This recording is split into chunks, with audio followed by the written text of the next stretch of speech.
नमस्कार दोस्तों, स्वागत है आप सभी का रैशनल वर्ल्ड में।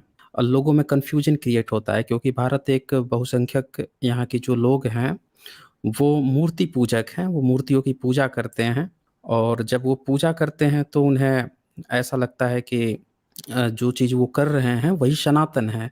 क्योंकि यहाँ का जो प्रीस्ट है, जो उनको पूजा-पाठ जो करवा रहा है, ब्राह्मण वर्ग जो है, वो उनको यही बताते आया है कि हमारा धर्म सनातन है, सबसे पुराना है और उसको वो लोग सत्य मानते हैं। कोई भी व्यक्ति जो अपने धर्म पे आस्था रखता है, वो अपने धर्म की ही बातें सुनेगा, किसी दूसरे की सुनने की बजाय। और जहाँ धर्म की बात आती है, वहाँ पे उनके ये तर्क होते हैं, आर्गुमेंट होते हैं कि भई जो ये तो आस्था का विषय है, इसमें क्या दिमाग लगाना है? ये सदियों से चली आ रही है, सभी लोग करते आ रहे हैं, तो अब इसमें क्या दिमाग लगाएँ, सही है कि गलत है?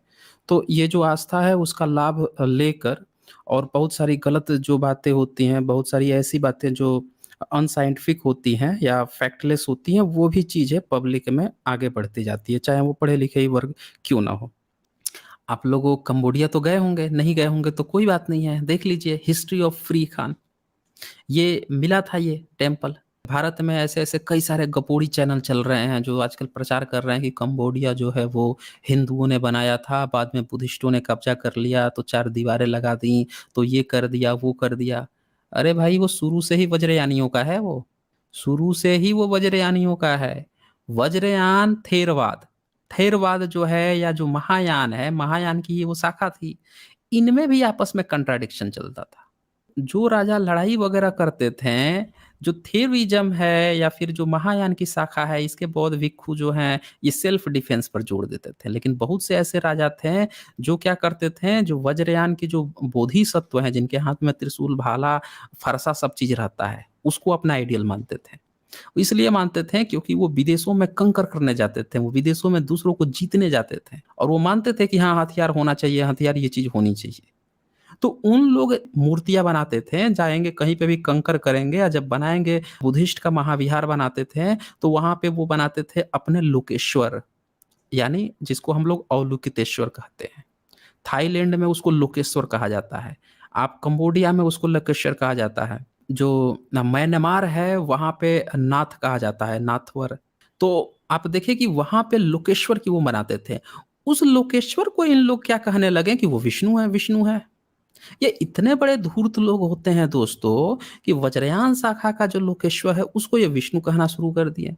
हमारे देश की जो बहुसंख्यक संख्या है, बहुसंख्यक जो लोग हैं, आबादी हैं, उनको पता ही नहीं है। उन्होंने शुरू से ही सुना है विष्णु, विष्णु, तो वो बेचारे कभी इतिहास के पीछे झाँक ही नहीं पाते हैं कि अरे ये विष्णु नहीं है। ये लोकेश्वर है, जो वज्रयान शाखा के राजाओं द्वारा बनाया गया है। बाद में वहाँ के लोग जो हैं थेरवाद वहाँ पे प्रचलन में था, तो उन्होंने कहा कि यार तुम इतने हिंसा-उंसा नहीं चलेगा या जब बुद्ध मार्ग फैलाना है तो थोड़ा-सा थेरविज़्म ये हिंसा वाली। तो उन्होंने क्या किया कि उसको बाद में बुद्ध की लगा ली और जो है वो शांति का वो दिखाने लगे। क्योंकि वहाँ पे जो स्टोन्स वगैरह मिले, वहाँ पे कई सारे इंस्क्रिप्शन मिले, वहाँ पे वो साफ-साफ दिखाता है कि वज्रयानी जो जयराम का नरेश, वो वज्रयान शाखा का था। उसने लोकेश्वर का बनाया था, साफ-साफ लिखा हुआ है वहाँ पे। उसको इन लोगों ने प्रचार फैला दिया कि नहीं हिंदू ने बनाया था, बाद में बुद्धिस्टों ने। अरे वो लड़ाई वज्रयान और थेरिज़्म की थी। पब्लिक में कैसे हम इन्फ्लुएंस्ड हों। इतिहास आप पूरा खोद के देख लीजिए दोस्तों, अगर आप नहीं सही से पढ़ते हैं जैसे एक वहाँ पे पूछ भी रहे थे एक बंदा कि सर आप क्यों कहते हैं कि हिस्ट्री बिटवीन द लाइन पढ़नी चाहिए? इसीलिए पढ़नी चाहिए बिटवीन द लाइन क्योंकि आप वज्रयान को जानते नहीं हैं। इतिहास में सभी ने वज्रयान को हिंदू दिखाने की कोशिश की है दोस्तों और वज्रयान का जो लोकेश्वर है, वज्रयान का जो अवलोकितेश्वर है, उसको बार-बार इन लोगों ने दिखाने की कोशिश की है कि वही विष्णु है, वही शिव है। उसी को मैंने आपको दिखाया भी कि उसी को इन लोगों ने कैसे शिवलिंग बना लिया। उसी वज्रयान को आप देखो कैसे कंबोडिया को ये विष्णु कहने लगते हैं। अब प्रॉपर वो क्या है? वो प्रॉपर वज्रयान बुद्धिस्ट का है। अब देखें यहाँ पे ये फ्री खान का आप यहाँ पे देख पा रहे हैं। ये क्या लिखता है यहाँ पे 12th century Bayon architecture style originally built as Buddhist monastery. साफ-साफ यहाँ पे लिखा है कि ओरिजिनली पहली बार जब ये बिल्ट हुआ था, तो ये बुद्धिस्ट मोनेस्ट्री के रूप में हुआ था। और लिख रहा है it also was the residence of King Jayavarman seventh while the royal city of Angkor Thom was being built. Prich Khan is dedicated to the father of Jayavarman VII and is architecturally similar to the from temple which was dedicated to his mother. तो यहाँ पे आप साफ साफ देख सकते हैं कि ओरिजिनली बताया जा रहा है कि ये बुद्धिस्ट ही मोनेस्ट्री थी। अब यहाँ पे जो इंस्क्रिप्शन मिला है वहाँ पे साफ साफ ये लिखा हुआ है, according to the inscription 1500 tons of bronze was used to cover the interior walls of free Khan temple.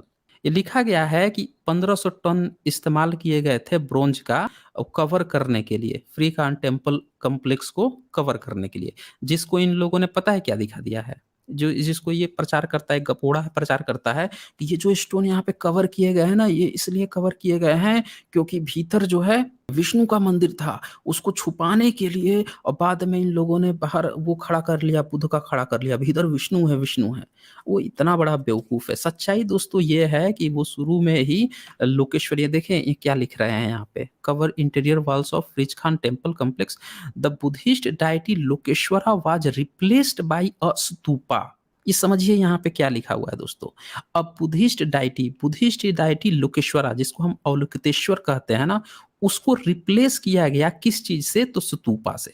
और मैंने क्या कहा कि लोकेश्वरा कौन बनाता था, वज्रयानी परंपरा के लोग, और स्तूप कौन बनाता है, थेरवादी। तो ये जो लड़ाई है दोस्तों, ये बुद्धिस्ट और वज्रयान शाखा की है। ये समझिएगा इस दोस्तों।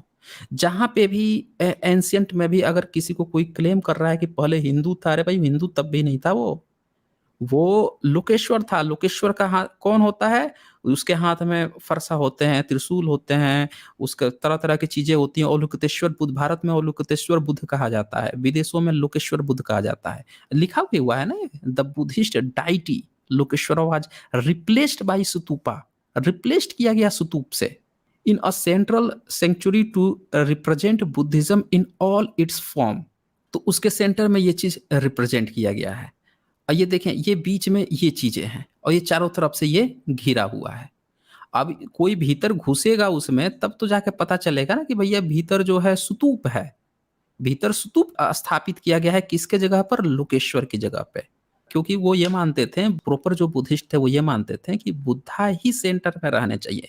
लोकेश्वर ठीक है, लोकेश्वर हैं, लोकेश्वर के हाथ में ये सारी चीजें होती हैं, हिंसा को भी वो एक्सेप्ट करते हैं, लेकिन हम लोग कंबोडिया में ये मैसेज नहीं देंगे कि हमारा जो हिंसा ही है, वो पूरा वहाँ पे जब लड़ाई हुई थी तो पूरा वहाँ का तालाब जो है खून से पट गया था वहाँ पे। वहाँ का हिस्ट्री जब आप पढ़ेंगे, जब इसने वहाँ पे शासन किया था, जब जयवर्मन वहाँ पे पहुँचा था तो लाश से खून पट गई थी। तो उसने स्थापित किया था, फिर इनको समझ में आया कि यार हमारी जो बुद्ध की शिक्षा है वो तो सेंट्रली हमें अच्छा मैसेज देना चाहिए। तो उन्होंने फिर लोकेश्वर जो था ना उसको हटा के स्तूप डाला था वहाँ पे। ये सारी बातें हैं, लेकिन ये क्या करते हैं वहाँ पे, क्या दिखाएँगे लोकेश्वर को, अरे ये हिंदू है, हिंदू है, हिंदू करके, और इस तरह से पूरा ब्राह्मणीकरण कर देते हैं। और आपके यहाँ बताने वाला कोई है नहीं। मतलब हमारे यहाँ कोई बताने वाला सच्चाई है नहीं। हम इंस्क्रिप्शन भी खोल के नहीं पढ़ते हैं, हम उसकी सही व्याख्या भी नहीं देखते हैं। अब वो घूम-घूम के हर जगह प्रचार फैला देता है, तो इसलिए जो है सही बातें नहीं पहुँच पाती।